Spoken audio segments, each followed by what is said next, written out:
Quer dizer que agora a Terra tem magos? Ah, magos? O que é real? Que mistérios estão além do alcance dos seus sentidos? Na raiz da existência, mente e matéria se encontram. Pensamentos moldam a realidade. Diário Mágico.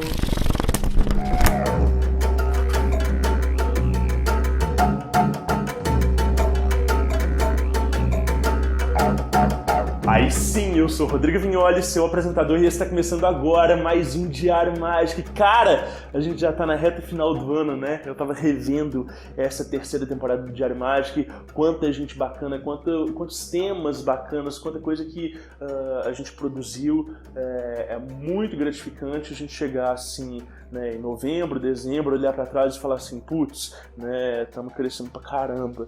E, bom, o próximo Páginas Abertas, o último do ano, é o Páginas Rasuradas, terceira edição. A gente costuma encerrar o Páginas Abertas do ano sempre com esse mesmo tema, né? E a ideia aqui é não receber apenas histórias de quando você fez alguma coisa, deu errado e tudo, né? Mas dessa vez a gente está pedindo também aprendizados que você teve, né? Seja especificamente neste ano de 2023, seja na sua vida mágica e espiritual como um todo, né? Então, histórias e relatos de reviravoltas que mudaram a sua postura perante a vida, ou mesmo, às vezes não tem uma história, mas tem uma provocação filosófica, tem algum tipo de tema que você quer trazer para que a gente possa discutir.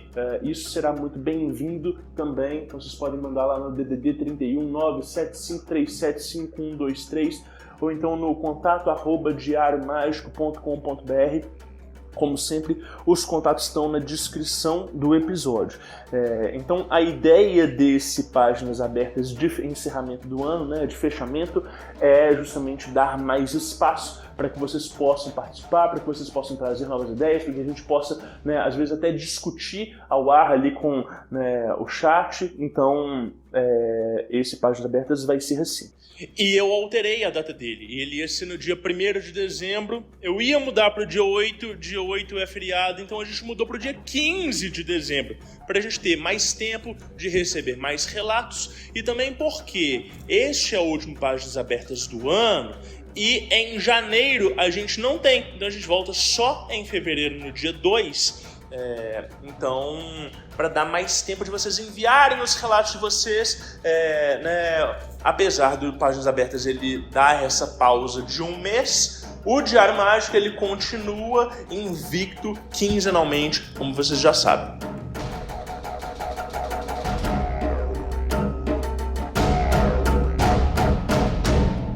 Isso só é possível por causa dos nossos apoiadores.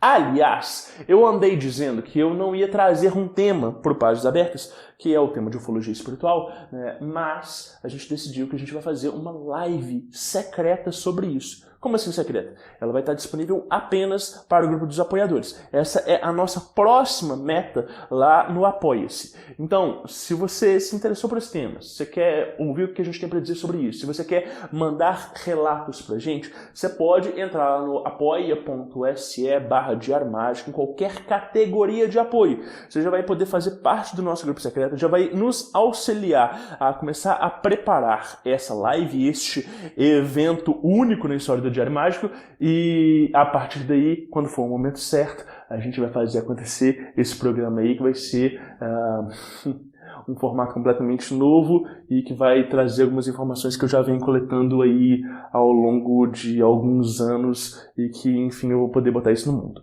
Mas é isso. Hoje o programa está mais do que especial. Espero que vocês gostem demais. Vai ser muito legal. Então, vamos ler esse diário?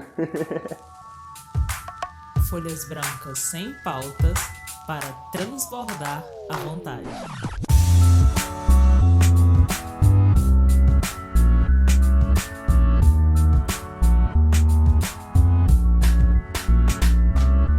Aí sim, E aí, pessoal, como é que vocês estão? Tudo bem? Hoje eu tenho o prazer de receber aqui no Diário Mágico a Amanda Avalon. E aí, Amanda, como é que você tá? Tudo bem?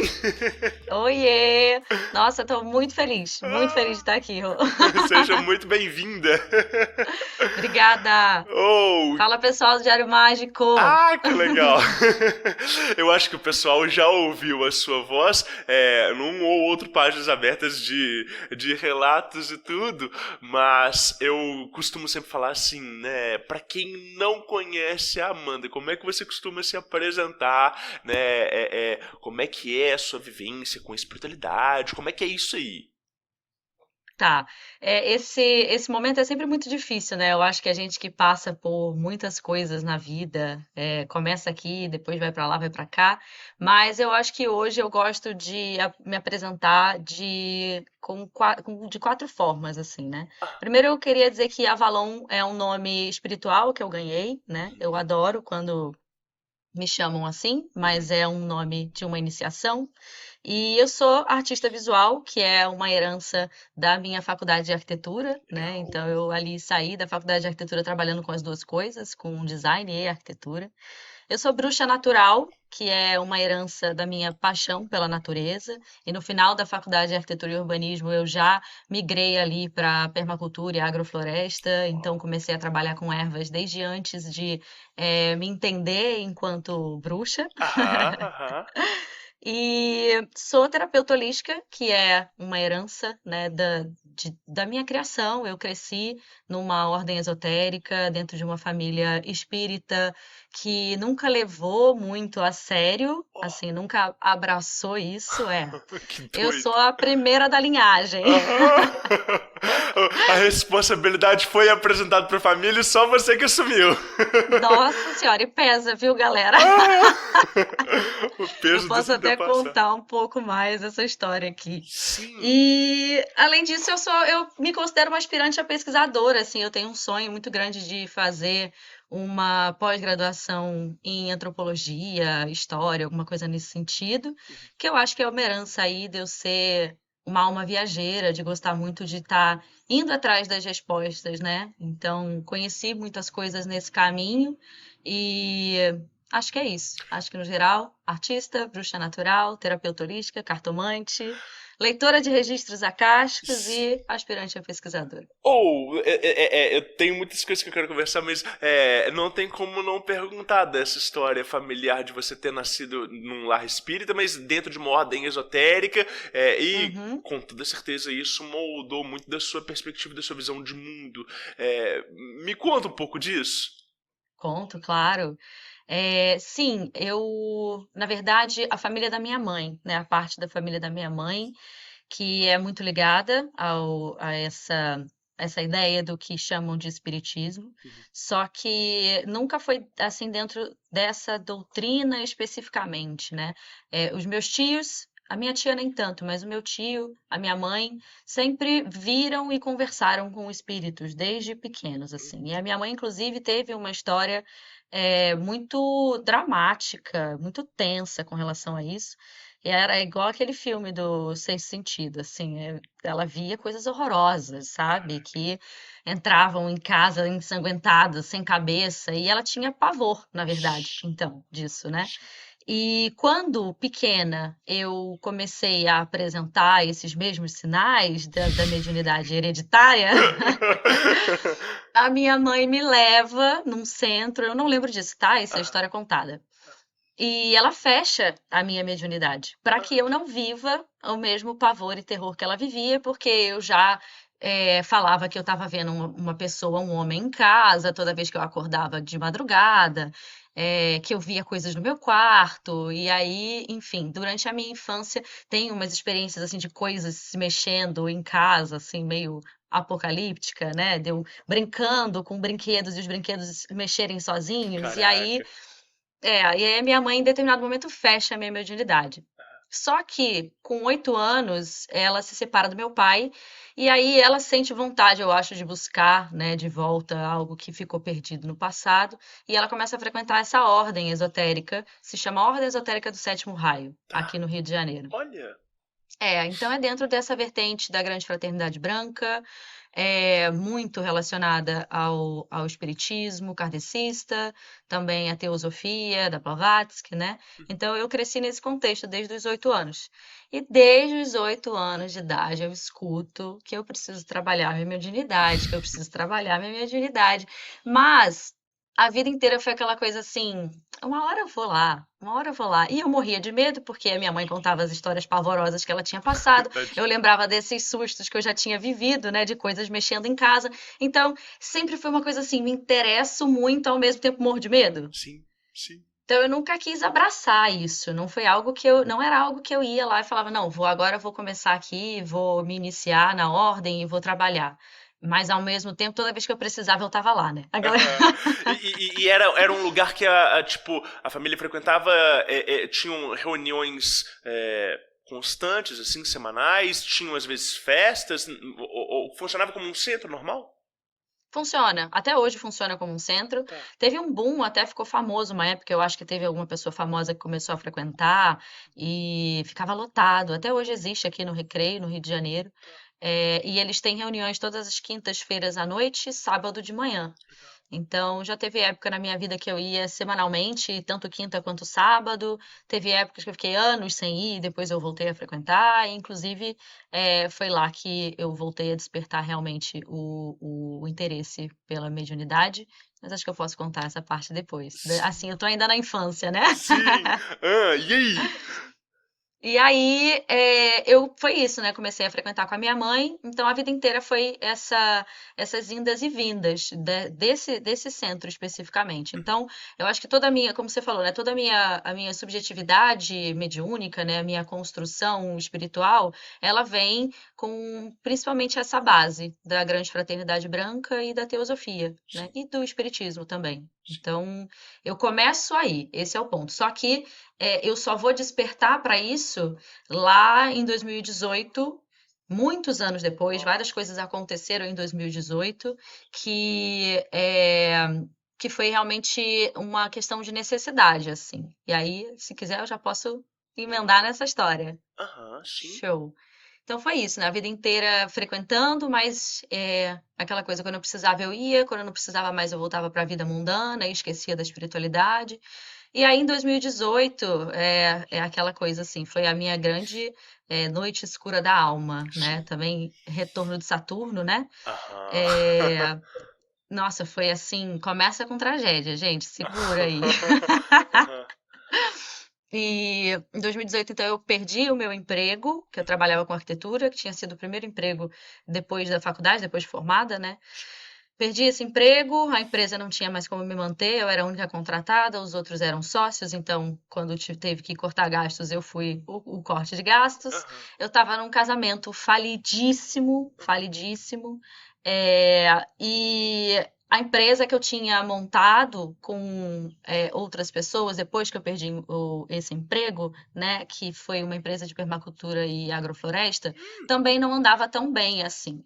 E aí eu comecei a ler Mulheres que Correm com os Lobos, que eu falei, né, foi um livro mega iniciático, assim, para mim. E eu comecei entendendo que eu não estava mais pertencendo àquele lugar que eu estava, aquele casamento falido, que eu precisava terminar aquela relação, mas eu estava sem grana, basicamente ali a gente compartilhava, dividia os gastos, e ele até na época tinha, enfim, ele tinha uma coisa maior do que eu ali nos gastos, e eu acreditava, aquele clássico, né? Eu acreditava que se eu terminasse aquele casamento, eu não ia ter o que fazer da minha vida, assim. E aí, num desespero, eu ligo para minha mãe, e é importante dizer que a minha relação com a minha mãe não era muito boa, né, durante a infância. A gente ela tinha uma personalidade muito forte, eu também, então a gente batia muito de frente. Ela sempre me criticou muito, assim, demais, sabe aquela coisa, nunca tá bom? Então, quando eu me vi querendo terminar aquele casamento, e era uma pessoa que a minha família gostava, e era isso, assim, ele não era uma pessoa abusiva, a gente era tóxico um pro outro, assim, foi um clássico que não deu certo mesmo. E aí, quando eu liguei pra minha mãe, desesperada, foi um momento de desespero mesmo, assim. Eu achei que ela ia me criticar, enfim. E aí eu costumo dizer que foi o primeiro ponto e laço, assim, de um acerto kármico. Porque ali naquele momento ela falou pra mim: como assim você não sabe o que você vai fazer? Você vai voltar pra minha casa. Eu sou sua mãe, tem um quarto aqui, você vai ficar na minha casa. E aquilo foi assim, nossa, eu não esperava por essa, né? Mas no mesmo dia, minha mãe foi me buscar. A gente enfiou todas as minhas coisas dentro do carrinho dela, que era um golzinho pequenininho. Fui eu, bicicleta, minhas coisas, minha mãe, a gata, tudo enfiado dentro do carro. E eu voltei a morar com a minha mãe. E aí, cara, uma semana depois que eu voltei a morar com a minha mãe, a gente descobriu que ela estava com câncer. Foi muito, assim, o tempo certo, né? E aí foi esse choque, essa porrada na vida, né? Eu tava assim, nada tava dando certo no sentido profissional, eu tinha acabado de terminar um casamento falido, minha mãe doente, eu fiquei em total negação primeiro, né, do que aquilo estava acontecendo. Eu saía pra caramba, bebia pra caramba, e aí eu comecei a perceber que minha vida tava indo ladeira abaixo, né? E aí teve um episódio muito específico que foi uma discussão que eu tive, eu, meu irmão e a minha mãe, num quarto de hospital, nos primeiros momentos ali da doença dela. E aquilo me pesou muito. Foi assim uma flechada no meu coração quando a gente teve aquela discussão, porque eu acho que a minha construção, enquanto pessoa, eu sempre acreditei, enfim, coisas, traumas de criança, né? Eu sempre acreditei que era a minha função fazer uma conexão na família, assim. Eu sempre fui a pessoa mais emocionalmente consciente, acho, ali, né? Todo mundo muito explosivo, e eu achava que era a minha função manter aquela família unida, né? Então, quando eu vi minha mãe doente, meu irmão brigando, falando. Eu até hoje não lembro dessa discussão, mas eu lembro o quanto aquilo me machucou. E aí que as coisas começam a acontecer, espiritualmente falando, porque eu cheguei na casa dela, sozinha, porque ela estava no hospital e meu irmão foi para outro lugar também. E eu desabei, assim. Eu desabei no chão da sala, eu consegui, foi bem cena de cinema, assim. Eu dei 3 passos, fechei a porta de casa, ajoelhei no chão, comecei a chorar, e a única coisa que eu conseguia fazer naquele momento era rezar Ave Maria. E eu fiquei, Ave Maria, Ave Maria, Ave Maria, um atrás do outro, assim, e desesperada, chorando, sem encontrar saída na vida, assim. E aí foi o primeiro estalo mediúnico, assim, muito emblemático na minha vida, porque eu senti a presença de Maria na sala. Foi assim. E ela começou a falar na minha cabeça. E aí comecei a achar que eu tava louca, porque tinha uma voz na minha cabeça. Gente, assim, é dramático mesmo. Eu conto essa história, as pessoas acham que eu inventei. Foi tão dramático que eu chegava a achar que eu tava realmente doida. E eu batia na minha cabeça, assim, tipo, pra tirar a voz da minha cabeça. Tipo, nossa, endoideci, né? Foi tão forte o trauma que eu tô doida. Só que ela falava coisas tão lindas pra mim. Foi tão acolhedor aquele momento, assim, que eu comecei a me tranquilizar. O choro começou a passar. E ela basicamente foi dizendo coisas para mim no sentido de que eu tinha uma jornada espiritual a cumprir, a fazer, e que eu tinha uma consciência mesmo que a minha mãe não tinha, que meu irmão não tinha, e que meio que estava nas minhas mãos transformar a forma como eu me relacionava com aquelas pessoas. Porque a gente discutia muito, né? Todo mundo de personalidade muito forte. E aí eu falei, tá. Ela falou alguma coisa no sentido de você sabe. Então, se você sabe, você é a pessoa que pode transformar. E, além disso, volte a se relacionar com a sua espiritualidade. Você tem um caminho aí dentro. E aí eu volto a frequentar a ordem esotérica, então, depois de muitos anos sem ir. E eu volto a responder de forma diferente também aos ímpetos, né, da minha mãe e do meu irmão de brigar e tal. E as coisas realmente foram melhorando muito conforme eu fui ali voltando a me relacionar com a espiritualidade e tratando essas relações de uma outra forma. Você é mais nova que seu irmão? Eu sou mais velha que ele. Você é Sou mais velha? Ah, olha só, tá. Sou mais velha. Acho que por isso também que eu fiquei nessa de, ai, eu tenho que ser a mãe dele quando a minha mãe não tá aqui. Sempre tive isso, né, com ele. Entendi. Mas é muito doido de ver, assim, que Bom, essa frase é clássica, né? Responsabilidade é dada para capacidade. Mas, assim, do quanto que as gerações mais novas, elas têm, eu não vou dizer que é uma responsabilidade, mas elas têm uma capacidade muito maior de conseguir conciliar traumas e situações mal resolvidas, né? Que quem vivenciou ou quem criou aquilo dali, às vezes não tem consciência. E, de novo, né? Não é que seja uma responsabilidade, mas é quando a gente se encarrega desse tipo de coisa e começa a mexer esses pauzinhos, muitas outras coisas se abrem, né, e a gente é beneficiado por aquilo dali. Então às vezes a gente acha que a gente está fazendo, sei lá, uma, entre aspas, caridade, né, de cuidar de um trauma familiar, e no entanto aquele trauma a gente também está envolvido nele, né? Exatamente. E nos diz respeito diretamente, né? Não, exatamente. Eu, inclusive, tive bastante resistência, realmente, porque eu pensava desse lugar, tipo, ai, nossa, mas foi a minha mãe que a vida inteira não me deu amor, aquela coisa da Sim. criança ferida, né? Sim. E por que que eu agora, que vou ter que tratar com amor, sabe? No primeiro momento foi isso. Até que me deu o estalo de, cara, vou fazer essa experiência, eu vou tratar a coisa com mais amor aqui e vamos ver o que acontece. É claro que foi desafiador, né, gente? Eu ia, me trancava no quarto, respirava profundamente, e minha mãe... Aí eu vou tratar diferente agora, eu não vou discutir, eu vou tratar com amor. E aí você começa a ver os milagres acontecendo, e aí como você fala, nossa, eu sou beneficiada mesmo se eu faço diferente, né? Então por que não? E o que envolvia de fato esse tratar com amor? Porque não é só uma chavinha que a gente muda de consciência e tudo, mas é também um exercício diário de revisão, né? Você vai mudar essa perspectiva, essa relação com essa pessoa, você vai mudar a relação com todo mundo ao redor, né? Aham, total, total. Assim, eu acho que, bom, pra em algum nível, assim, eu senti que eu não fui compreendida nos primeiros momentos, né? E como você falou, né? Como que foi essa virada de chave? Cara, eu não só comecei a tratar com mais amor as conversas e as trocas, mas foi isso. Eu voltei a meditar todo santo dia, eu voltei a frequentar aquela ordem onde toda quinta e todo sábado eu estava realinhando a minha energia, todos os meus chakras, nos passes ali. Então foi todo um trabalho que eu comecei a perceber mesmo acontecendo em conjunto.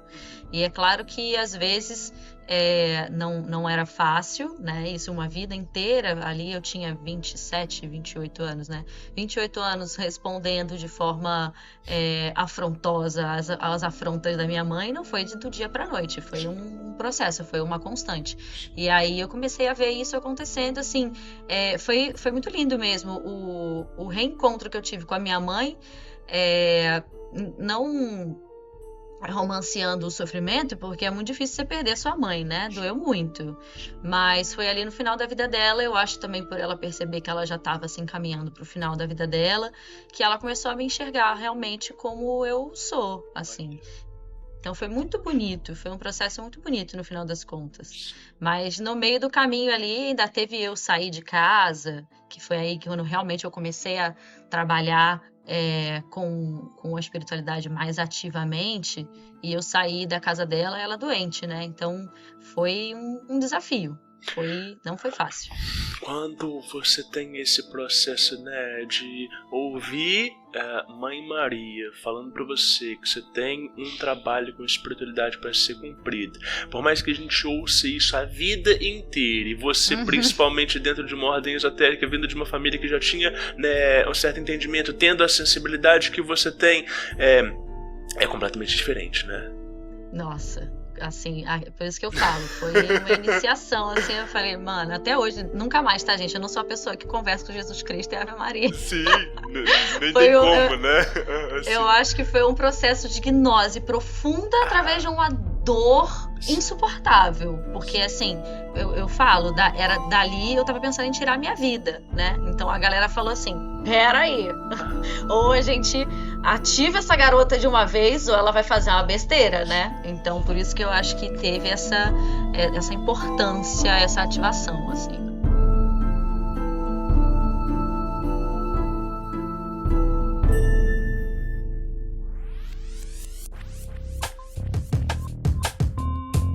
Através do Diário Mágico, o futuro degusta o passado.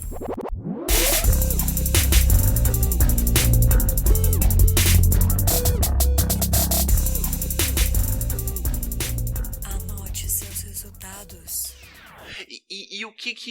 Como é que você começou, assim, esse processo de reencontro com a espiritualidade? Porque eu acho que tem muito isso, assim, de que a gente tem uma formação prévia que às vezes ela é herdada, ou a gente vive ela meio automático. Então, ainda que a gente não esteja automático, o nosso nível de dedicação e de comprometimento, ele é diferente de quem tem, assim, essa sensibilidade desde sempre. E precisa se cuidar, porque é uma necessidade palpável de quando você passa a ter essa consciência de missão, de propósito e do que precisa ser feito. E aí? E a partir daí? Essa parte é muito gostosa também de contar. Bom, a partir daí, muitas coisas começaram a acontecer, né? Eu costumo dizer que a minha espiritualidade ela é através da sincronicidade. Eu falei isso até aquele dia no relato do Diário Mágico, né? As coisas acontecem na hora certa. Eu sinto que eu estou sempre no lugar certo, na hora certa, e eu conheço as pessoas certas. Então, a partir desse momento que Maria falou que eu tinha esse caminho e eu me abri para esse caminho, as coisas começaram a acontecer. Sim. E aí, duas coisas que começaram a acontecer foi que pessoas que trabalhavam e estavam dentro ali de um contexto, de uma cultura de terreiro, tanto do candomblé quanto da Umbanda, começaram a se aproximar de mim. E outra coisa que apareceu para mim, que foi muito iniciático, e por isso eu já falei, inclusive, aqui da agenda pleiadiana, foi a UFO Espiritualidade. Então, a galera aí que, enfim, os anti-universalistas, não chorem, gente, eu juro que tenho consciência de classe. Maravilhosa! Sensacional! Mas foi uma parada que me iniciou. Então, o começo do resgate dessa relação com a espiritualidade foi assim: eu comecei a frequentar umas reuniões de desenvolvimento mediúnico também dentro de 2 centros de Umbanda, que eram 2 centros pequenos, são pequenos até hoje, na época eram menores ainda, de 2 pais de santos muito jovens, amigos de amigos meus, que começaram a me convidar. Era assim um negócio muito louco. Os dirigentes, né, as entidades dirigentes da casa falavam: chama a Amanda, ela precisa estar aqui para ouvir isso. Legal.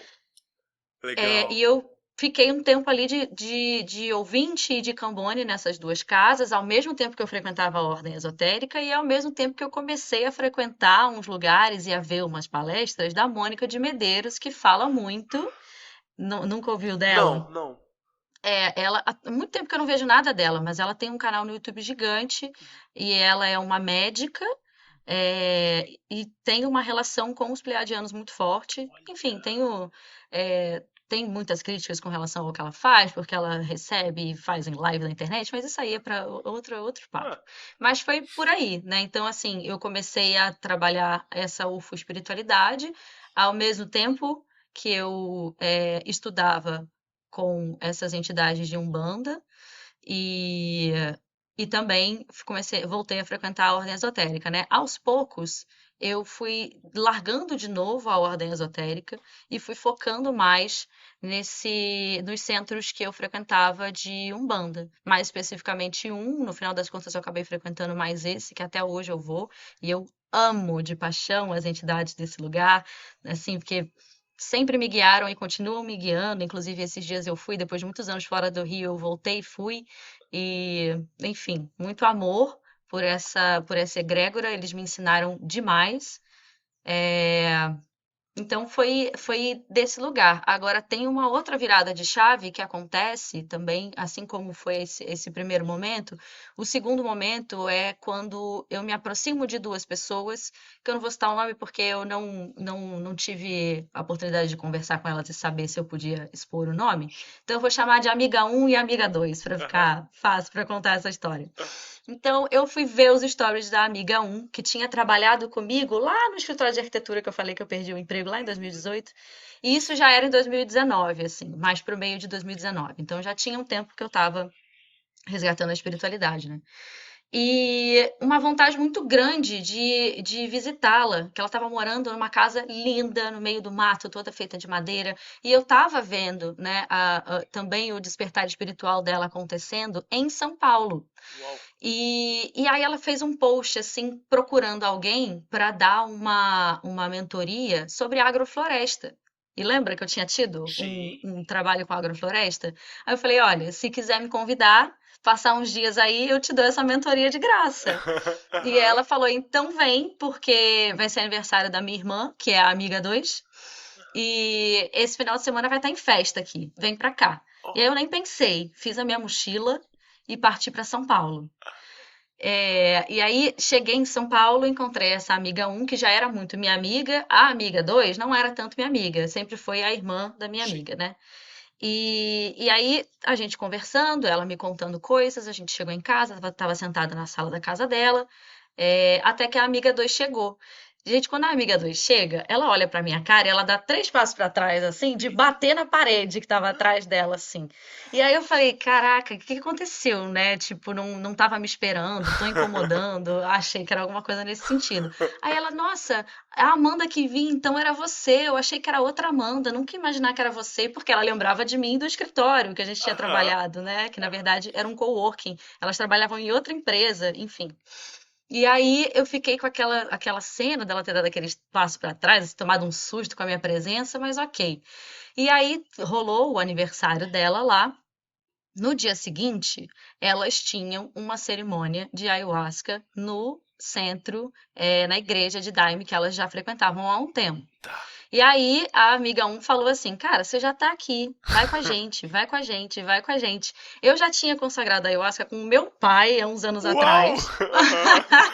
mas tinha sido uma experiência assim que não tinha sido tão boa, então eu não tinha essa relação com essa planta de poder ainda. Aí eu falei, ah, cara, é isso, né? Eu tô aqui, eu tô me abrindo pra espiritualidade, vamos, por que não? Eu já não tinha tanto medo, porque eu já tinha consagrado com o meu pai, então eu já tinha mais ou menos a ideia da experiência. Só que é uma festa específica que acontece em maio, acho que é maio, é isso. Acho que é isso. Que é uma festa que fica muito cheia. Essa igreja, acho que algumas pessoas que são do Daime vão conhecer, chama Céu da Lua Cheia, que é uma igreja dirigida pelo Léo Artesi. Esse eu não sei se você já ouviu falar. Não. Ele tem um trabalho muito bonito com o xamanismo universal, né? Ele é um dos nomes maiores, assim, Legal. dentro do xamanismo universal atualmente. E, na verdade, ele criou esse termo, né? O xamanismo universal. E aí ele estuda diversos tipos de xamanismo e coloca ali, sintetiza em ferramentas possíveis de serem trabalhadas para a gente que vive nossa vida moderna. Que legal. E é um trabalho que fica lotado, nunca tem vaga, porque as pessoas compram muito tempo antes, porque é o trabalho o trabalho cigano que acontece no aniversário de Santa Sara Cali, né? No dia de Santa Sara Cali. E aí eu liguei, mandei mensagem, na verdade, de WhatsApp e falei, ó, se por acaso tiver vaga, quero participar. Aí a pessoa falou pra mim assim, não, na verdade já tá fechado há muito tempo, não tem, mas tem uma filinha de espera, me fala seu nome. Juro, Rô, deu 2 horas, ela me mandou uma mensagem. Cara, é muito pra você participar, porque tinha uma fila de 3 pessoas na sua frente, essas 3 pessoas desistiram e abriu uma vaga. Você quer participar? Aí eu falei, quero. Exato, foi assim, muito pra acontecer. E aí eu Sim. falei, bom, vamos, né? Eu não fazia a menor ideia do que me esperava naquele dia. E aí cheguei eu lá, nessa igreja de Daime, no meio do mato, num lugar no interior de São Paulo, assim. Um frio, gente, eu carioca passando mal de frio. E aí falei, bom, não sei o que que vai ser, porque a minha experiência tinha sido completamente outra. Eu tinha consagrado a ayahuasca num contexto com o meu pai, numa outra vertente, que não era o xamanismo nem o daime, né? E aí começou o trabalho, eu fui lá, consagrei a medicina, e lá pelas tantas, o trabalho começa, né? E aí, no começo do trabalho, não aconteceu muita coisa para mim. Foi lá depois da segunda consagração que as coisas começaram a acontecer. Eu acho que eu nunca tinha tomado tanto a medicina, ou então eu estava muito aberta naquele dia mesmo, por estar trabalhando já há um tempo a espiritualidade. E, e aí que eu tive as primeiras experiências assim de irradiação ou incorporação, porque o meu corpo começou a se mexer sozinho. Olha. Uma parte do meu corpo dançava, mais Sim. especificamente a minha mão direita, assim, e era uma cerimônia para Santa Sara Cali, né? Aham. E eu sempre ouvi a vida inteira que eu tinha uma cigana que chegava antes de mim perfumando os lugares, e aí, enfim. Só que eu, no auge da força, sem entender nada, sem controle do meu corpo, o meu corpo dançando sozinho. E aí eu ainda resolvi experimentar o rapé pela primeira vez naquela cerimônia. Aí foi que as coisas assim andaram. Eu nunca tinha experimentado essa medicina. Eu fui tomar um sopro do caboclo, gente. O Caraca. dirigente da casa, o Elvis, assim, foi no primeiro sopro, ele não deu nem o segundo. Que quem conhece o rapé, né, são 2 sopros, um em cada narina. Ele deu o primeiro, no primeiro já veio a limpeza, eu fui pro lado de fora, me enfiei no meio do mato e comecei a falar uma língua com a mão na terra, assim, ó. Uma língua que, gente, não me perguntem que língua é essa, não me perguntem quem estava falando, eu não faço a menor ideia de quem era. Cara, Ok, foi esse trabalho super forte. No final eu não estava entendendo nada, eu estava assim, né? Ainda saindo da força, tipo, o que que aconteceu? E aí a amiga 2 que tinha tomado aquele susto comigo, veio até mim e falou: Então, você tá entendendo agora? Aí eu não tô entendendo nada. Aham. Aí ela, bom, se você quiser, eu senti muito forte de você vir morar com a gente. Elas tinham um terceiro quarto naquela casa, linda, que eu falei, foi vendo os stories daquela casa que eu falei, quero ir pra aí. Sim. Que elas tinham intenção de transformar aquele quarto num escritório. E aí ela falou, quando eu vi você sentada no sofá da minha sala, eu vi a gente trabalhando juntas. Olha. Então eu quero que você venha morar aqui. Eu acho que tem coisa pra você aqui em São Paulo. Eu acho que tem coisa pra você aqui dentro do xamanismo, dentro do Daime. Tem coisas pra você aprender aqui. Vem pra cá. Então, essa foi a segunda virada de chave e que foi daí que eu realmente entendi a grandiosidade das possibilidades dos trabalhos espirituais, né? Então, ali eu vou para São Paulo, teve um drama, obviamente, para sair da casa da minha mãe, ela doente, mas eu ali já com aquele processo que eu comentei, já tratando aquilo com muito amor, eu consegui conversar com ela e explicar para ela que eu estava indo atrás do meu caminho. E ela entendeu, né? Ela falou, sim, vai atrás do seu caminho, inclusive porque eu passei a minha vida inteira pensando muito mais nos outros do que em mim e hoje eu me arrependo. Então, foi muito por conta dessa relação também, dessa bênção da minha mãe, mesmo que no primeiro momento tenha sido muito caótico. Eu fui para São Paulo e lá eu fiquei. Eu morei em São Paulo por alguns meses. Alguns meses não, foi 1 ano e pouco trabalhando ali então dentro dessa igreja de Daime, que também trabalha com trabalhos de xamanismo e um bandaime.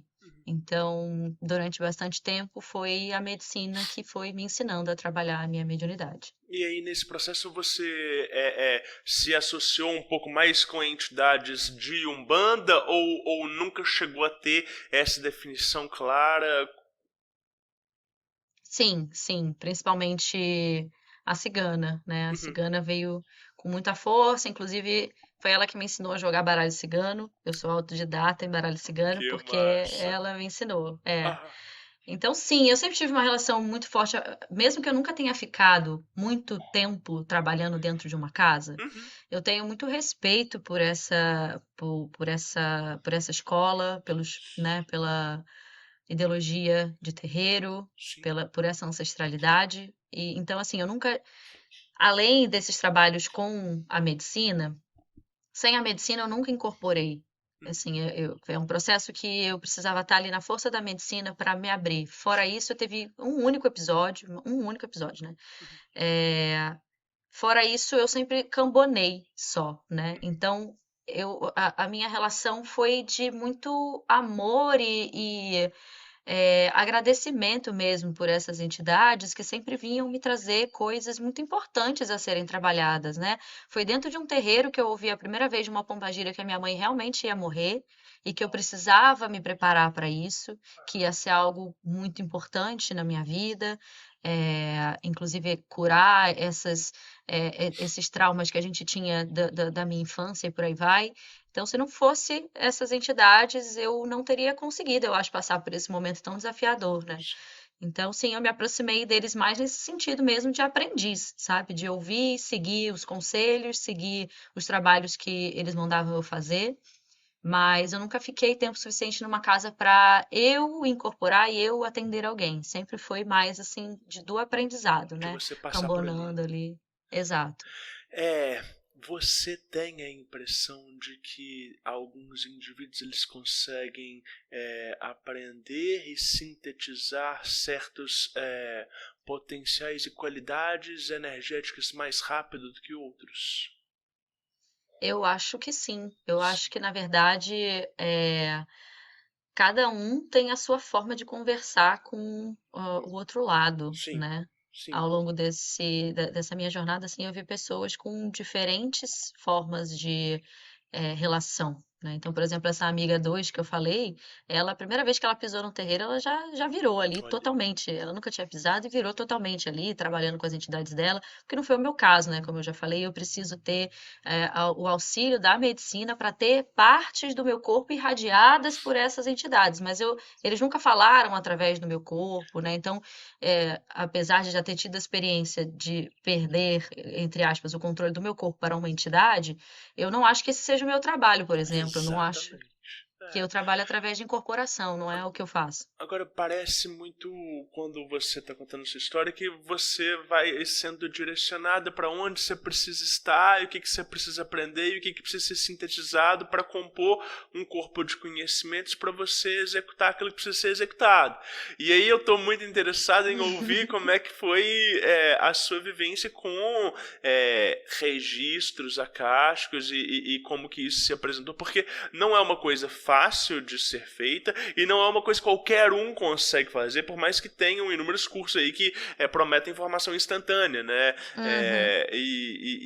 Assim, eu não sei como é que você enxerga isso, Amanda, mas assim, hoje eu tenho a seguinte consciência, assim, eu penso da seguinte forma, que mediunidade é uma coisa que pode ser desenvolvida em todos os sentidos, mas nós temos inerentemente algumas predisposições. Então, eu posso passar anos e anos e anos tentando fazer um exercício de desenvolvimento de clarividência, enquanto vão ter outras pessoas que naturalmente vão ter aquilo dali, né?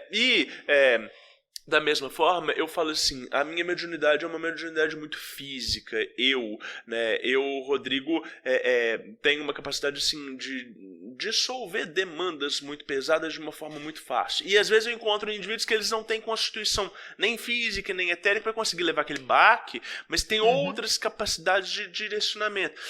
Então, por que eu estou falando isso? Porque eu vejo que essa coisa de leituras de registros acásticos implica em alguns componentes internos que não estão disponíveis para todo mundo. Eu queria ouvir o seu processo, como é que foi isso? Claro. Eu concordo muito com você. Eu acho que como falei, né, cada pessoa tem uma forma de conversar e trabalhar com o outro lado, né? Sim. E sim, os meus sempre foram me levando, né, para ir aprendendo. Eu acho que, como você falou, eu precisava aprender determinadas coisas antes de poder, enfim, acessar essa relação com os registros acásticos. E comigo, assim como essas outras coisas onde eu caí de paraquedas, o Aham. registros acásticos foi a mesma coisa. Eu Ah, caí de paraquedas. Porque, como eu falei, eu saí da arquitetura, depois eu trabalhei com agrofloresta, e na empresa de agrofloresta eu já comecei a puxar a minha vertente mais artística para trabalhar com criação de identidade visual. Então, essa seria a minha função dentro daquela empresa. Saindo dessa empresa, apesar de não ser formada em design, como eu me formei em arquitetura, a gente usa as mesmas ferramentas, né? Eu sabia trabalhar com isso. E aí, saindo dessa empresa, quando eu vou então para São Paulo, é isso que eu faço de trabalho. Então, eu comecei a trabalhar com pessoas, com terapeuta. Antes de ser terapeuta, eu trabalhava para terapeutas holísticos, fazendo as identidades visuais dessas pessoas, né? Já mais conectada ali com esse universo mais espiritual e etc. Mas tem uma virada de chave que é na pandemia, quando eu estava muito viajeira, né, gente? Então, assim, também a pandemia, eu chego a voltar para o Rio de Janeiro, tenho uma crise de pânico porque minha mãe tinha acabado de falecer, né? Minha mãe faleceu no final de 2019, veio então a pandemia, eu volto para o Rio de Janeiro, mas quando deu o lockdown no Rio de Janeiro, eu falei, eu não vou aguentar ficar aqui nessa casa onde a minha mãe morreu, não vou dar conta. E aí uma amiga minha, outra amiga de São Paulo, me liga exatamente no momento que eu estava vivendo a crise e me convida para ficar lá. Então, como a gente não sabia quanto tempo ia durar, eu fui, meio clandestina, inclusive enfiei as coisas na mala e fui morar na casa dessa outra pessoa que ela e o marido são, ela é mãe de santo e ele é pai de santo. Uau. Então, os meus primeiros 3 meses de pandemia, eu fiquei ali cambonando as entidades de um pai de santo e uma mãe de santo e aprendendo com os Que dois. legal! Aham. E aí, ali naquela casa, eu comecei. E era pandemia, então a gente tinha muito mais espaço para estudar, né? A gente ficava muito em casa, eu comecei a fazer muitos cursos. E aí eu fiz um curso específico com uma pessoa que hoje em dia não trabalha nem com nada mais disso, mas se chamava Canalizando o Design Divino, que tinha um pouco essa relação de encontrar, então, um trabalho, uma linguagem que conversasse com uma linguagem da alma, assim, que viesse realmente desse lugar que hoje eu entendo como verdadeira vontade ou um eu superior, né? Então, depois desse curso, eu meio que formatei uma nova forma de trabalhar com essa coisa de criação de identidade visual. E aí começaram a nascer as colagens, né? Então, quem tiver curiosidade, depois eu posso passar o Instagram das colagens, as colagens Passa digitais, agora! Qual que é? é, arroba Avalon_Amanda, que é o Aham. meu Instagram profissional. Aham. E aí, o das artes especificamente é @Avalon_Amanda.art, A-R-T. Ah, legal. Então, ali massa. começou a nascer essas colagens digitais, que assim, qual era o processo que eu fazia? Eu entrava em processo de meditação e acessava o campo da pessoa, porque dentro daquele curso de design divino foi falado para mim que eu tinha essa capacidade, ainda sem o nome de registros acásticos, mas que eu tinha a capacidade de enxergar o outro lado do campo áurico da pessoa.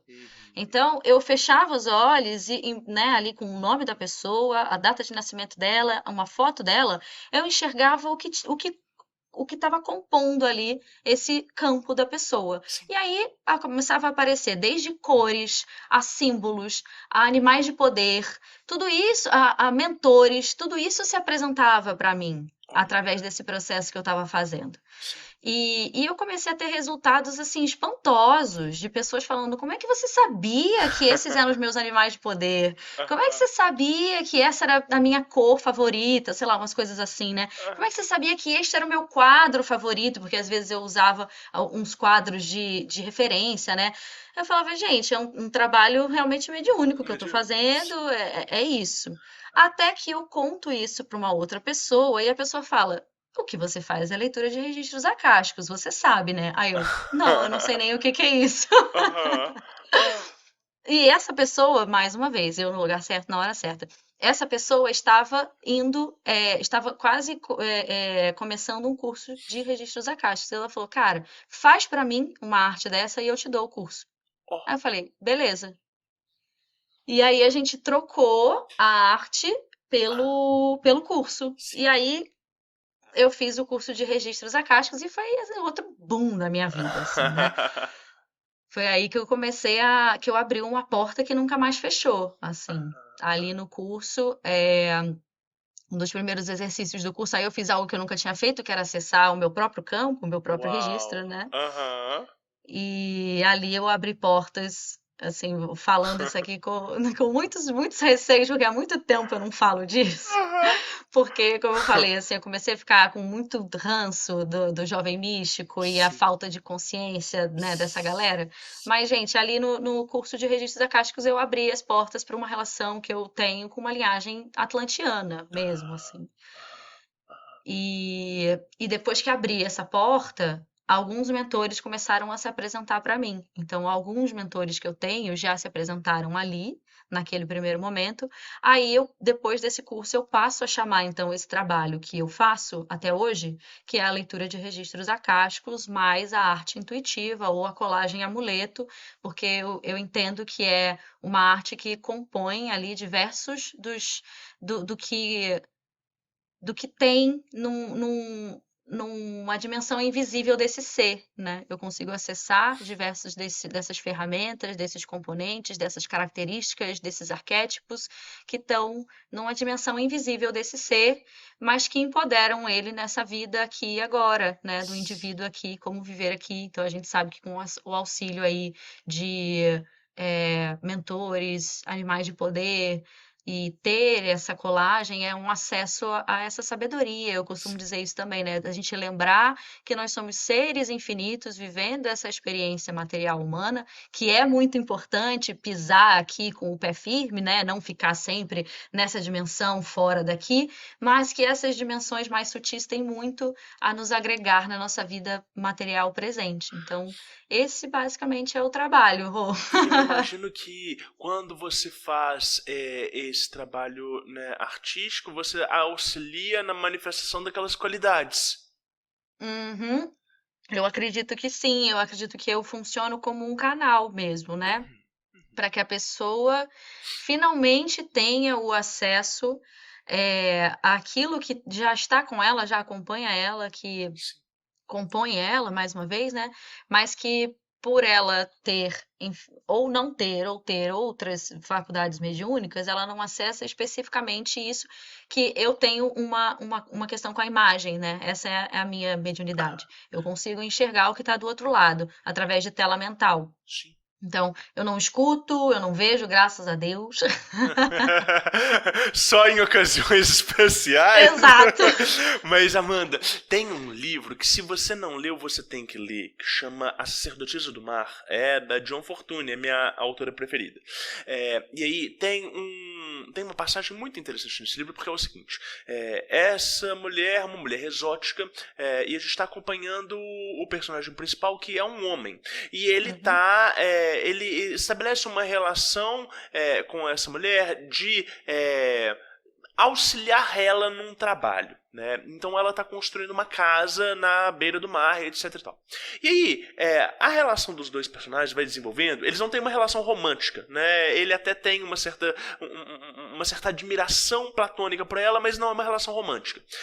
E ela tem consciência de quem ela é, tanto a nível espiritual quanto a nível físico. Então ela sabe qual que é o efeito que ela provoca nele e nas outras pessoas, e ela sabe quem ela é em potencial energético. E o desenvolvimento da relação deles chega no momento que, né, eu vou dar um spoiler, mas não é um spoiler muito grande, vale a pena ler o livro todo. Mas ela vira para ele e fala assim: muito obrigada pelo processo que a gente está vivendo aqui. E ele pergunta assim: como assim? E ela fala assim: eu precisava da forma como você consegue enxergar o outro lado de quem eu sou, e todo esse deslumbramento e esse encantamento que você tem, para eu conseguir resgatar e manifestar essa potência na minha vida.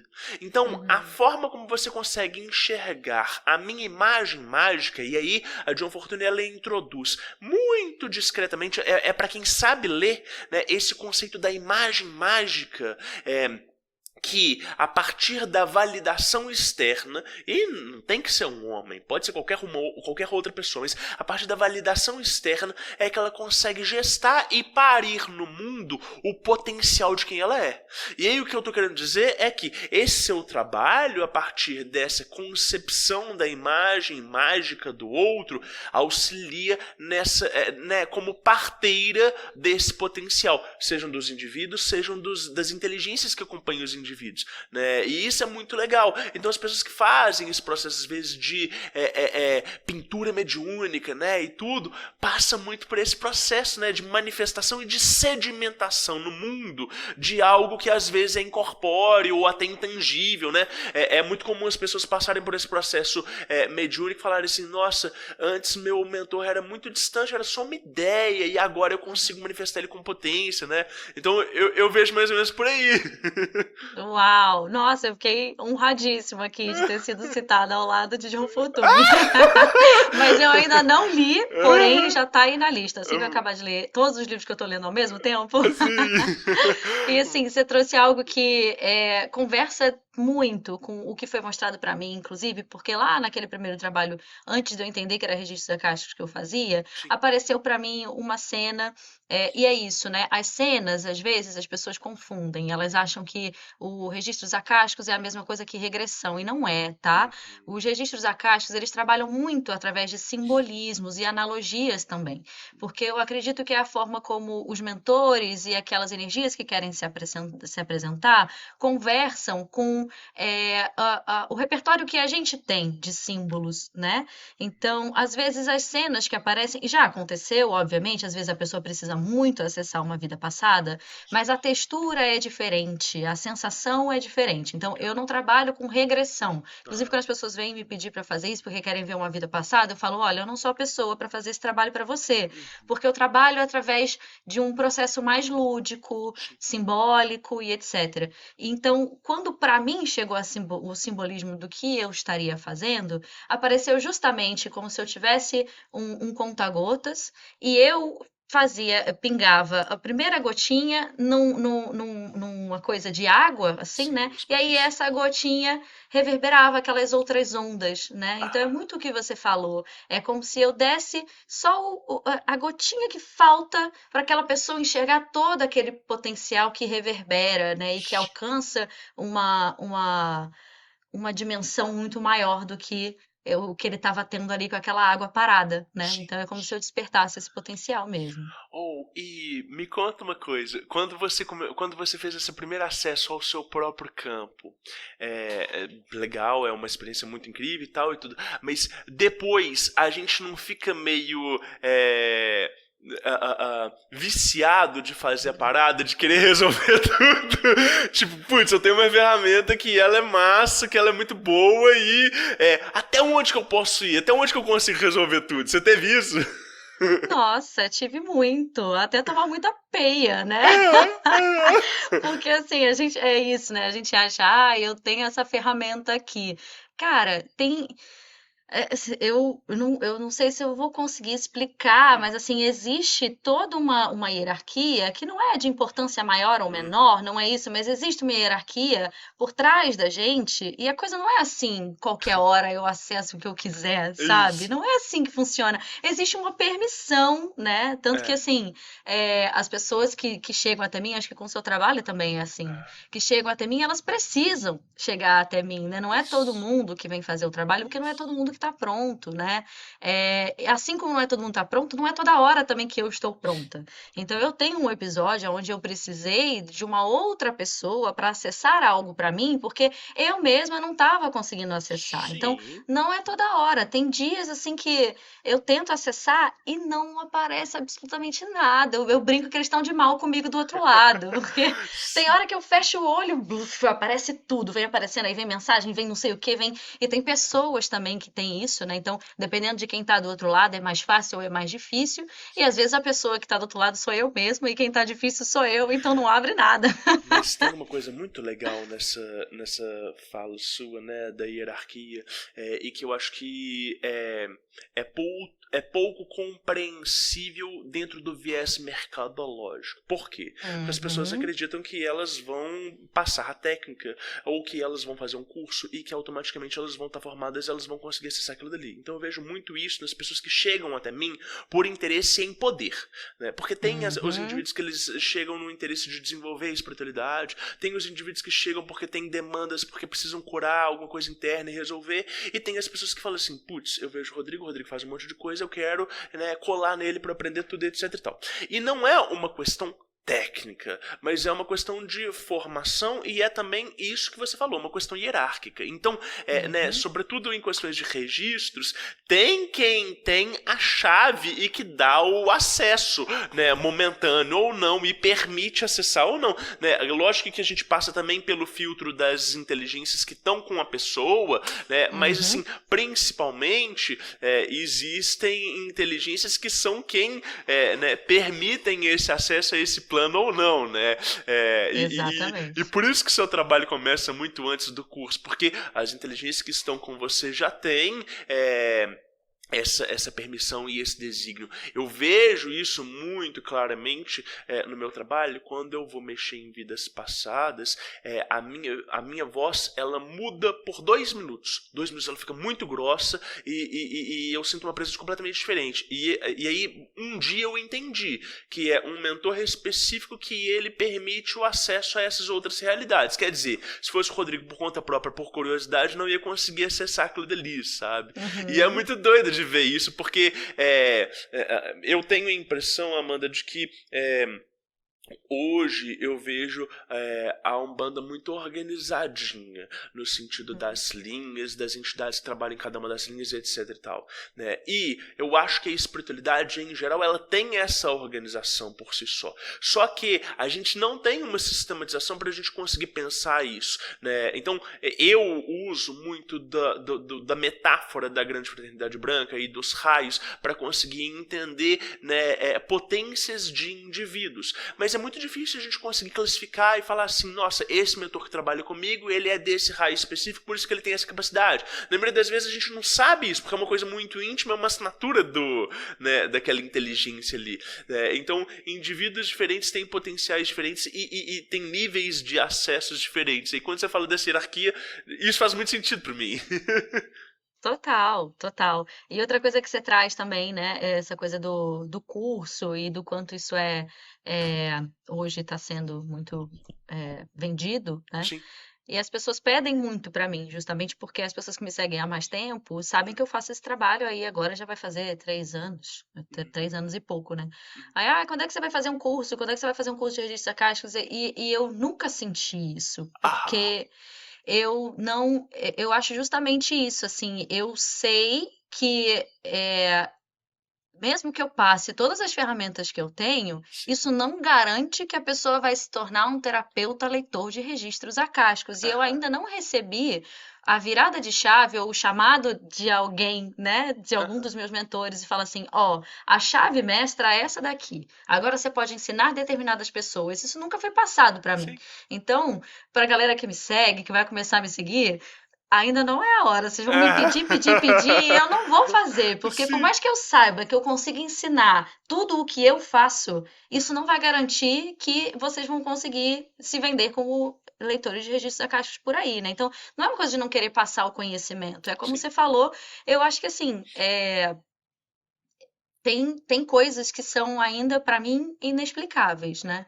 O curso que eu fiz me ajudou muito, mas para ser bem sincera, hoje em dia as ferramentas que eu uso foram mais me passadas pelos meus mentores do que no curso. Sim, absolutamente. E ao mesmo tempo, a gente vai conhecendo as pessoas, né? Você deve ter, com certeza, clientes que chegaram até você, que você fez o processo e falou assim, putz, essa pessoa tem esse acesso, né? Então, nossa, essa pessoa, se ela tiver um pouquinho mais essa outra chave, ela vai conseguir ter um potencial máximo. E aí a gente vai dando as dicas, né? A gente não quer interferir no processo do outro, mas a gente apresenta técnicas e possibilidades para a pessoa desenvolver. Então eu vejo muito isso, assim. Às vezes eu bato a cara e uma pessoa fala assim, putz, eu preciso que essa pessoa faça esse tipo de formação, então eu preciso que essa pessoa leia esse livro e tal, né?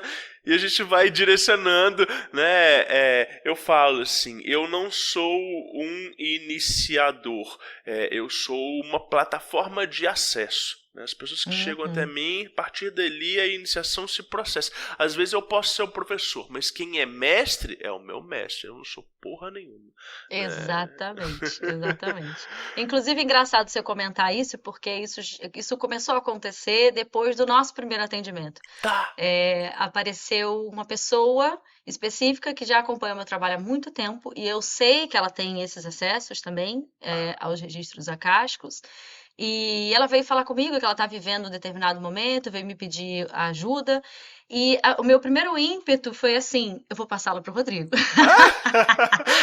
E aí alguma coisa falou, não, é você que tem as ferramentas para auxiliar essa pessoa. Não porque, sou eu, Amanda, mas porque existe alguém, a mesma voz que falou que sou eu que vou auxiliar, é a voz que vai dizer para essa pessoa o que ela tem que fazer. Então, já tá rolando, né, assim, esse lugar de eu não tenho a ideia de dar um curso, mas acho que eu posso acompanhar e ir guiando ali dentro da experiência que eu tive também, né, dentro dos acessos que eu tive, dos livros que eu li, eu posso ir indicando e auxiliando. E quando a gente vai fazendo esse trabalho, a gente vai assumindo certas qualidades energéticas dessas inteligências que nos acompanham, desses mestres, e vai justamente criando essa plataforma de trabalho. Então, as pessoas que estão conosco naquele momento de trabalho espiritual, elas estão acessando, né, indireta ou, em alguns casos, diretamente, também esses mestres, né? E esses mestres, eles estão auxiliando as pessoas a fazer o desenvolvimento delas, tanto ali, no momento presente, inconscientemente, quanto em outros momentos, né? No plano astral, quando as pessoas vão dormir, etc e tal, e tudo, né? Eu tenho uma história muito legal que eu acho que cabe nesse programa, que eu nunca ia ter a oportunidade de contar ela em lugar nenhum. Eu é o seguinte, amo! eu faço um trabalho com uma pessoa que é uma pessoa muito bacana e que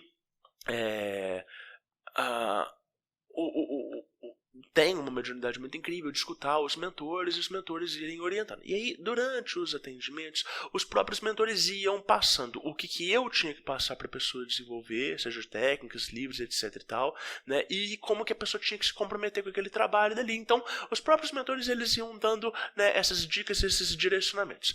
E aí, quando eu comecei a falar de Grande Fraternidade Branca, primeiro era uma coisa totalmente inapreensível, era uma ideia que a pessoa não tinha, falou assim, nossa, isso é muito estranho para mim.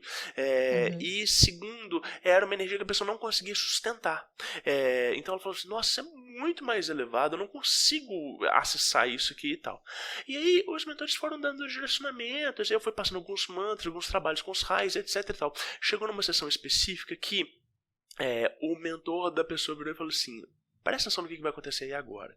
E aí veio um mestre meu trabalhar que muda completamente a voz e tal e tudo, só que para as pessoas em geral, isso passa a ser percebido. O Rodrigo mudou de voz, igual muda sempre e tal e tudo. Mas, né, o mestre estava ali trabalhando e ele me descreveu o mestre. E aí, no final do processo, esse mestre chegou para ele e falou assim, menino, você está fazendo um trabalho muito bacana, muito bonito, eu vou te acompanhar, eu vou te dar algumas dicas, etc e tal. E aí, através dos encontros que a gente estava tendo, ele estabeleceu um novo contato astral. Então hoje ele consegue acessar esse mestre, que não faz parte de um vínculo kármico original dele, mas que orienta e auxilia ele, porque o trabalho dele com ele mesmo era tão bom e estava num nível de qualidade tão elevado, que essas outras inteligências que acompanham dentro do meu trabalho vão dando essas assessorias. E aí, né, a gente já falou de John Fortune, eu vou falar de novo, né? Ela era viciada no que em inglês chama-se de picking up contacts, né? Fazer novos contatos. Então, ela era uma pessoa que gostava de acessar outros tipos de inteligência para buscar esse conteúdo direto, né? E aí, lógico, uma pessoa privilegiadíssima com a mediunidade que ela tem, com a acessibilidade que ela tem, com né, essa capacidade de acesso que não é qualquer um que tem, mas é isso, né? Assim, a gente vai criando uma estrutura de trabalho e vai espalhando isso pelo mundo, né? Nossa, total, total. E é muito lindo, assim, essas relações, né? Como eu falei já aqui, claro, eu tenho alguns guias meus Sim. que trabalham comigo, Sim. mas eu tive muitos professores que são, na verdade, guias de outras pessoas, né? O próprio Seu Zé, que me iniciou na Umbanda, é o Legal. Seu Zé do Pai de Santo, de um amigo que eu amo de coração. E ele diz que ele me acompanha, ele não é o meu guia, ele jamais vai incorporar na Amanda, ele incorpora nesse amigo, né? Sim. Mas toda vez que eu vou lá, vou numa gira e ele fala coisas que são os meus guias, sabe? Então, de alguma maneira, ele me acompanha também. Que legal. Eu fico pensando, Amanda, hoje eu entendo isso, mas foi uma aflição que foi durante a minha vida toda, e que eu acho que você deve compartilhar desse sentimento, que sim, o meu caminho de espiritualidade, ele é muito heterodoxo, né? Ele foge muito de caixinhas, e eu, por ter essa necessidade de classificação das coisas, né, de ter um estudo, de tentar intelectualizar as coisas, por muito tempo eu me achava a ovelha negra, né? Nossa, eu não caibo em nenhum sistema, nossa, o que está acontecendo com minha mediunidade, ela, né, não, mas eu entendi justamente que eu estava sendo preparado em diversas formas diferentes para conduzir um trabalho que, não vou dizer que ele é original, ele só é o que ele é dentro do que os meus mentores pediram para ser, né? E a gente vai tentando expandir de acordo com essa designação. E eu imagino que isso deva ser uma coisa para você, ainda mais quando a gente briga com essa coisa, né, do jovem místico e da gente ver essa banalização, a gente fica tentando encontrar uma tradição que de alguma forma ela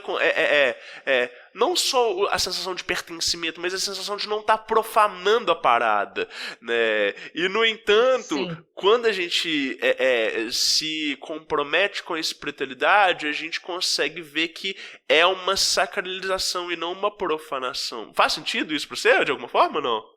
Nossa, faz muito sentido. E eu digo mais, assim, é extremamente recente, eu conseguir falar essas coisas que eu tô falando, assim, porque durante um tempo, inclusive no final de 2021, foi um momento onde eu neguei a espiritualidade, justamente porque eu construí boa parte da minha mediunidade, da minha espiritualidade, bastante atrelada a uma bolha e a um meio jovem místico, muito privilegiado, que fala muita besteira. Sim. Ao mesmo tempo, eu tenho essa relação com as tradições de terreiro. Nossa, durante o ano de 2022, que foi o ano passado, foi uma briga interna, assim, com um medo muito grande de estar sendo mais uma branca fazendo besteira, sabe? Então, durante um tempo eu fiquei parada desse trabalho, assim, eu nem citava dessa relação que hoje eu estou trazendo aqui, por muito medo de estar fazendo besteira mesmo, a culpa enorme, assim, né, de carregar um universalismo, né, uma coisa que você chama de esquizotéricos. Então, carreguei isso bastante tempo, assim, só que, como você falou, né, eu entendi que eu precisei passar por diversos lugares, e isso foi falado por mentores, né, pessoas fora desse plano e pessoas dentro desse plano. Assim, Sim. dentro dessa minha caminhada, eu tive alguns pais de santo e mãe de santo, porque eu muito viajeira, então eu sempre acabava precisando encontrar um lugar novo, né? Aí, como eu falei, teve a pandemia, onde eu fui morar com o pai de santo e uma mãe de santo, eu saí de lá, enfim. E aí hoje eu tenho uma relação com duas casas, que é uma casa em São Paulo, que foi onde eu morei, com um pai de santo que me auxilia extremamente em diversos sentidos. Às vezes o bicho está pegando e é com ele que eu vou pedir auxílio mesmo, assim, para me dirigir, né? E esse daqui do Rio que eu falei do seu Zé. E os dois, né? E sempre um Zé, né? O seu Zé desse pai de santo de São Paulo, Que como o legal. seu Zé aqui do Rio de Janeiro, as entidades falam para mim que o meu lugar não é naquela casa, que eles vão me ensinar com muito carinho, que eu tenho algo para aprender ali, e não é aprender ali, tirar dali e praticar em outro lugar, mas é como se ali existisse uma raiz que eu preciso cuidar e zelar. Porque sem zelar essa raiz, eu não consigo fazer o meu trabalho, que não tem nada a ver com o trabalho de terreiro. Mas é como se existisse uma ancestralidade que eu preciso cuidar. E se eu não cuido dessa ancestralidade aqui, eu não consigo fazer o meu outro trabalho em outro lugar. Eu não tiro o que eu aprendo aqui e aplico em outro lugar. Eu jamais vou fazer isso.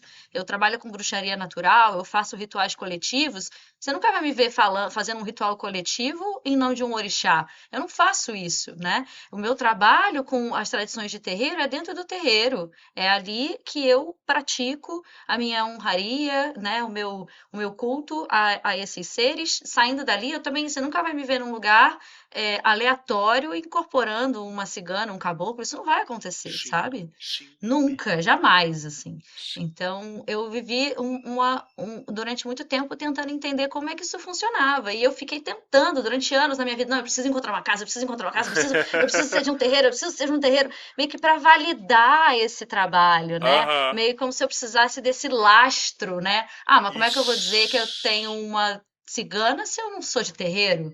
Eu passei anos procurando um terreiro, procurando uma casa, e sempre acontecia alguma coisa, não funcionava, eu tinha que me mudar, ou então alguma coisa acontecia, eu precisava sair, mas ao mesmo tempo, há anos essa relação volta até mim, né?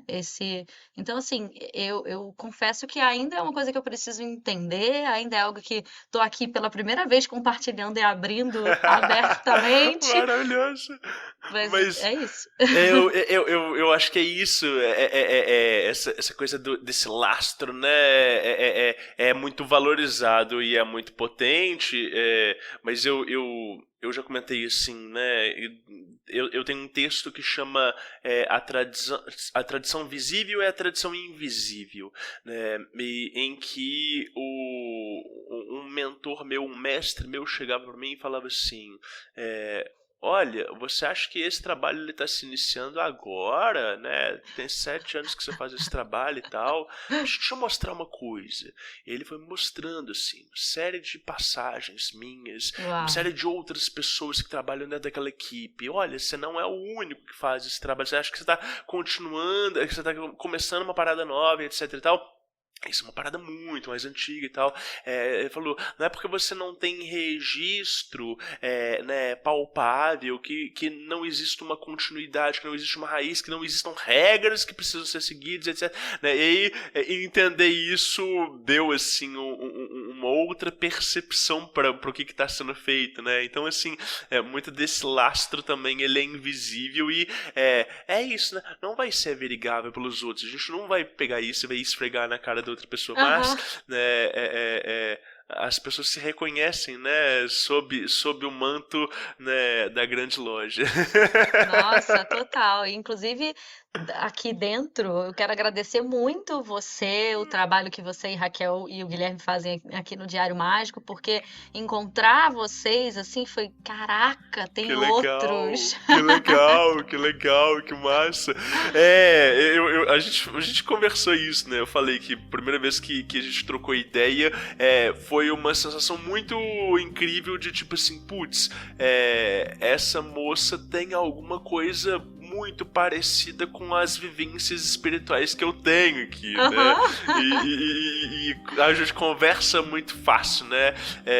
Então é isso, né? A gente vai encontrando pessoas que estão calibradas de forma parecida e similar, e isso faz o trabalho ficar mais fácil, né? Eu acredito nisso. Eu acho que a espiritualidade é uma coisa que só se desenvolve em conjunto, em coletivo, né? E eu nem falo de loja, de ordem, né? Mas eu falo das trocas. Só existe troca real e rica, né? Só existe avanço real e rico na espiritualidade através da troca, né? E eu acho que essa é a forma da gente driblar esse neoliberalismo holístico que eu chamo, né? Uau, Do sim. jovem místico, né? Da individualização o tempo todo e da gente produzir, né?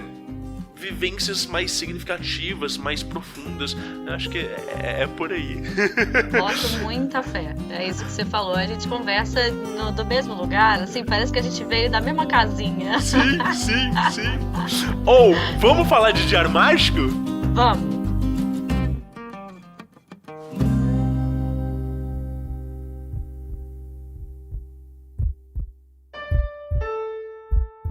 Não importa o que dizem a você, palavras e ideias podem mudar o mundo.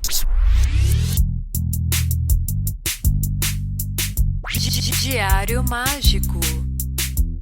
Amanda, você me falou que você já tinha, assim, uma prática de anotação, né, que não era necessariamente isso que você chama de diário mágico, mas que você já tinha, assim, registros, escritas. Eu imagino que também esse lugar da arte, do design, deva evocar isso em você. Como é que é esse processo? Como é que ele foi se transformando, né, na sua vida?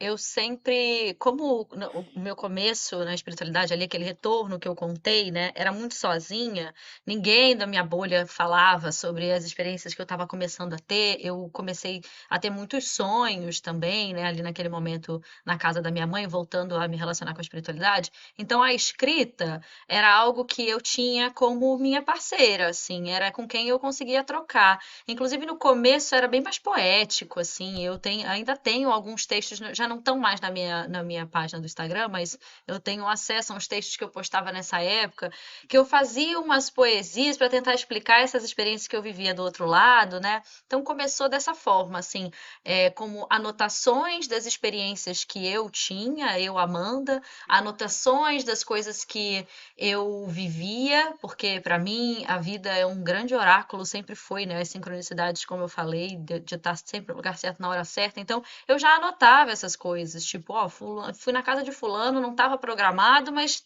tal coisa me foi apresentada. Então, eu já tinha essa prática de fazer o que chamamos de diário mágico antes de saber o que era um diário mágico. E Legal. sim, os desenhos sempre estiveram presentes, principalmente porque hoje eu acho que eu consigo uma riqueza muito maior da representatividade do que eu vejo por conta das ferramentas digitais, né? O Photoshop, enfim, consegue me levar muito além na representação, mas eu sempre trabalhei com croquis, arquiteta, né? Então sempre desenhava ali um croquisinho do que eu tinha visto, escrevia, então sempre teve presente. Que doido. E tudo. Você trabalha mais no digital, na anotação digital, ou físico, ou é mesclado? Como é que é? Acho que hoje, como eu já entendo a prática do diário mágico, eu tenho algumas formas, né? Eu tenho o diário mágico, que eu não separo das minhas experiências do dia a dia, né? Então, é o que o pessoal chama do livro das sombras, né? Eu coloco tudo ali, porque eu tenho muita dificuldade de discernir o que que é uma coisa e o que que é outra, porque eu acho que a minha vida é uma constante magia. Então, coisas que acontecem no meu dia a dia, como eu me sinto, sensações corporais, tudo isso vai para o diário mágico, que é uma anotação. Eu não vou dizer que é diário, não é diário, mas está ali pelo Sim. menos assim 4 vezes na semana, 5 vezes Legal. na semana, eu estou ali anotando e também as minhas experiências, ou se eu fiz um ritual, as minhas meditações, então tá tudo ali nesse diário mágico. Mas eu uso do digital quando eu estou na rua, que é o bloco de notas, né? Ou quando eu estou na rua, ou quando eu acordo de noite de um sonho que meu Deus, se eu não anotar agora eu vou esquecer, então eu pego a nota ali no celular para depois passar, né?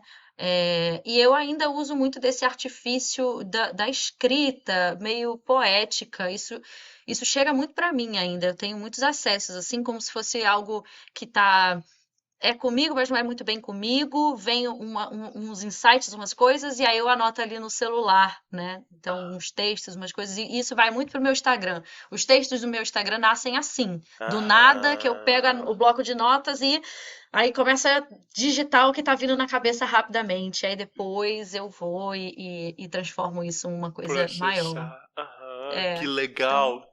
hoje Tá. são esses dois formatos, basicamente. E assim, também tenho o meu fichário, que são os infinitos assuntos que eu estudo.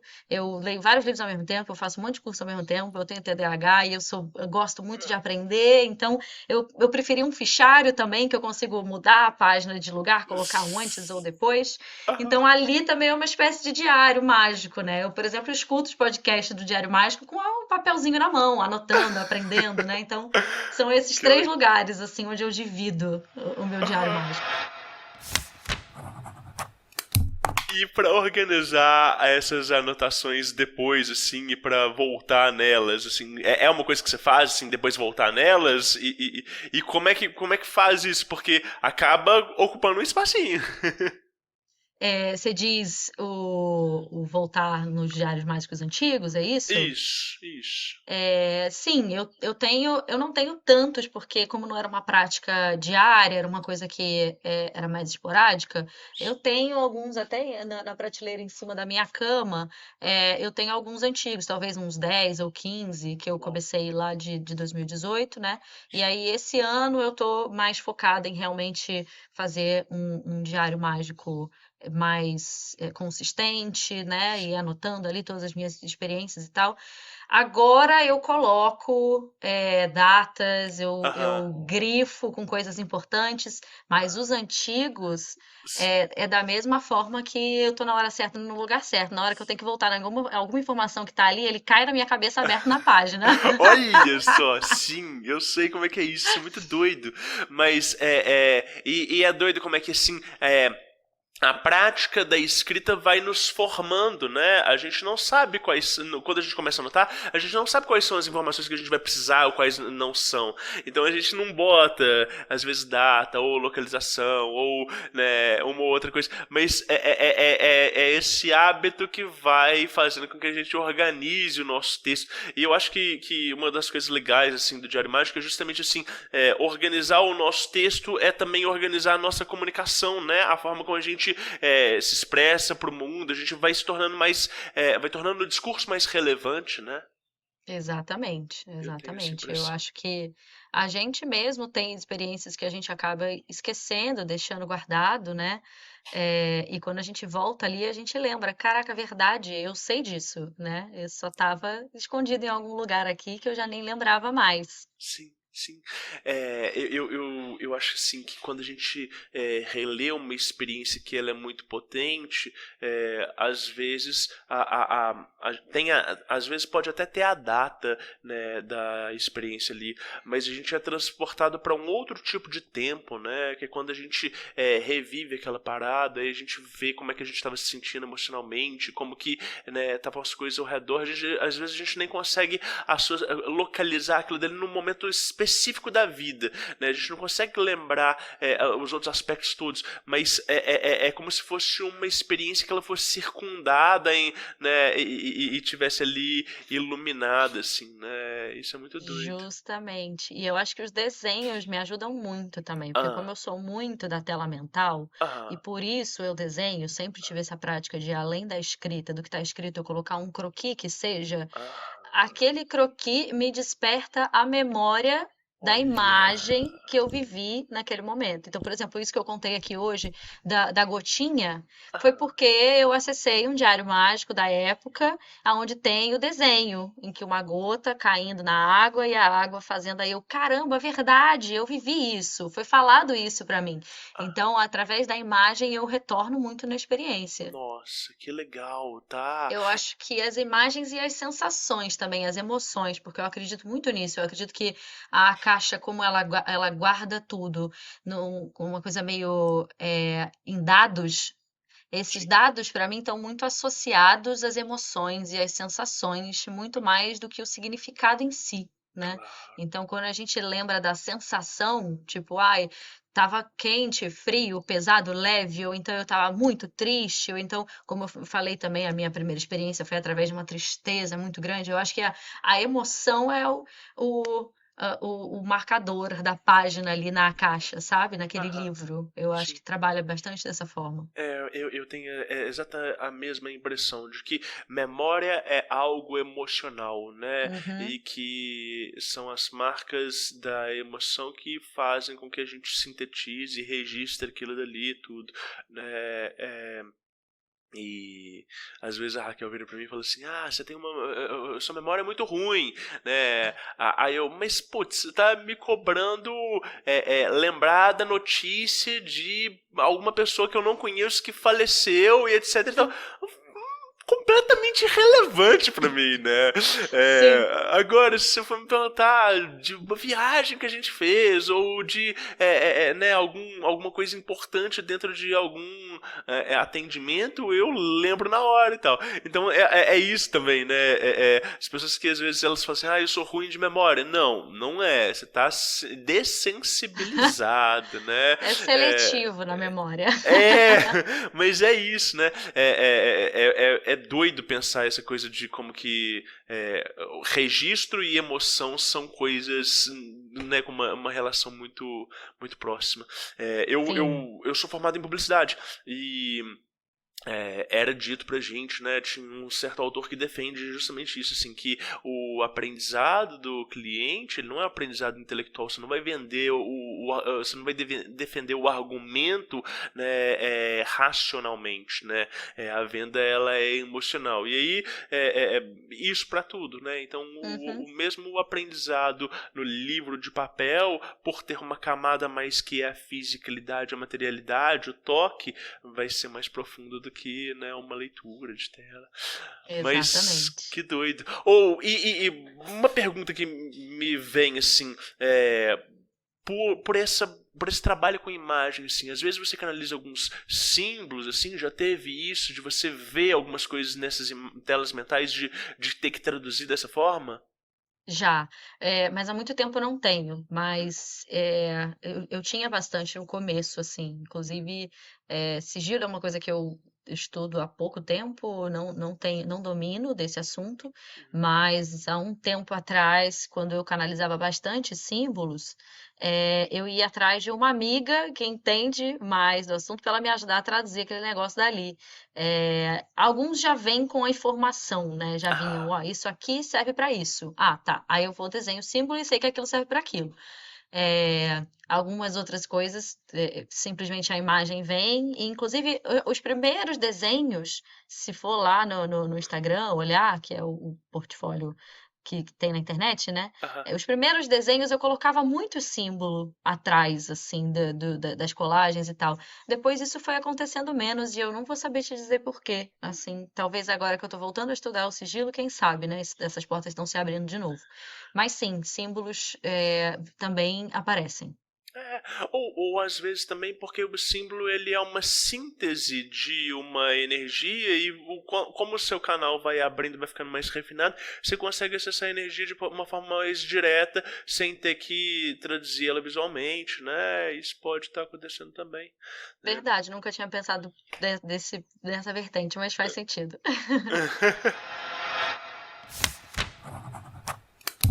Amanda, para quem tá nos ouvindo, né, o que você tem para falar, assim, um conselho para os ouvintes do Diário Mágico? Olha, eu acho que um clássico, né? Conhece a ti mesmo, assim, porque eu, ao longo dessa minha caminhada, eu sou bastante emocional. Eu comecei por uma dor muito profunda, né, na espiritualidade. Então, eu fui aquele clássico, no momento que você mais precisa, você vai, corre atrás ali de algo para você se agarrar, né? Então, eu fui um clássico. Só que isso me levou à espiritualidade com buracos internos, né, muito profundos e que eu fiquei tentando tapar com muitas coisas. Então, hoje, até por isso eu acho que a forma como eu trabalho, eu sempre falo com a cartomancia também e os registros acásticos, eu não quero trabalhar para a pessoa ficar muito fora, muito no astral, muito no, eu vim do planeta X, não me interessa. Assim, o que você vai fazer com isso aqui, no sentido de autoconhecimento, de resgate de poder pessoal? Esse é o meu foco, né? Porque eu acho que a gente já vive numa sociedade que convencem a gente de muitas coisas, né? Convencem que a gente não é e que a gente precisa de X coisas para ser feliz e por aí vai. Então, eu acho que o trabalho com a espiritualidade, ele está muito atrelado a um resgate da nossa própria essência, de quem a gente é. Então, não adentre o mundo da espiritualidade procurando por coisas milagrosas, por experiências transcendentais, sem você conhecer você, porque assim é muito fácil de você ser enganado por alguém que está dizendo que existe aquilo em você, que existe aquilo outro em você. Eu já caí muito, né? Então, acho que o meu conselho é esse. Adentre na espiritualidade, sim, ela é assim, para mim, eu tenho imensa gratidão pela espiritualidade da minha vida, mas ao longo desse processo eu fui amadurecendo, me conhecendo mais, me amando mais, e aí é que eu realmente, agora eu posso dizer que eu estou começando a fazer realmente um trabalho muito alinhado com a minha alma, muito alinhado com Legal. um propósito maior. Então, eu acho que o conselho é se conhecer primeiro e não ficar comprando muitas ideias de fora para dentro. O trabalho é de dentro para fora. Trabalho de dentro pra fora, maravilhoso.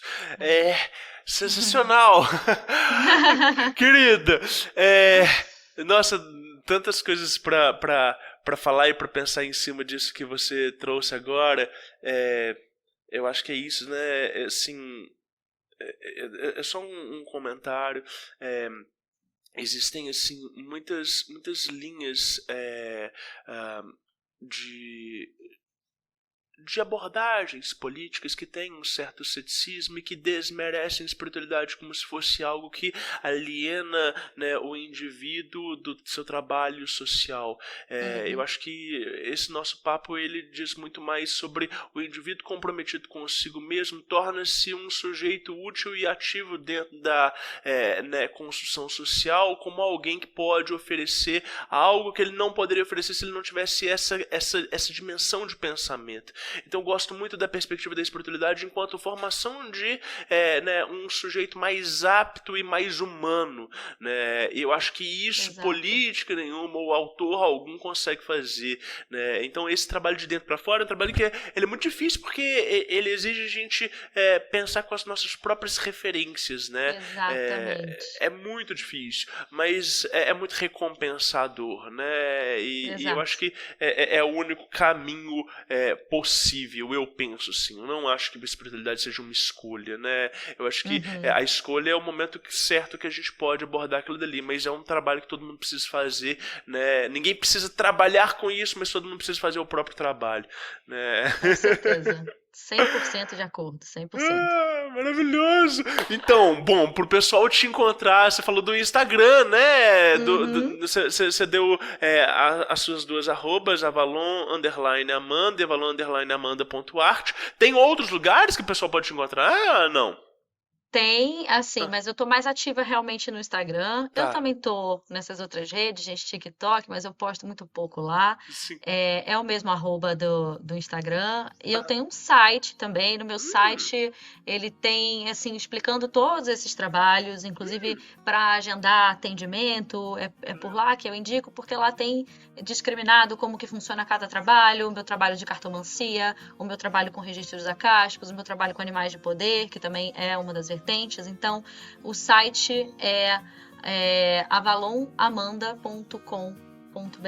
Ah, que ótimo. Vou deixar então todos esses links na descrição e aí vocês conseguem encontrar a Amanda e trocar ideia com ela, acompanhar as postagens que ela tá fazendo, que é um trabalho muito útil e muito louvável dentro do que a gente tá produzindo por aí. Querida, muito obrigado, foi excelente, obrigado por compartilhar as histórias, por rasgar o verbo e falar de tudo. Foi muito bom.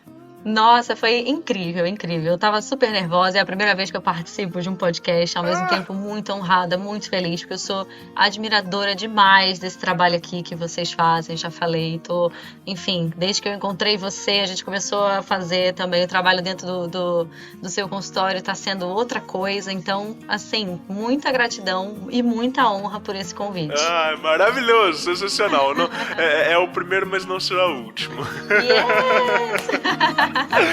Valeu demais. Beijo, gente.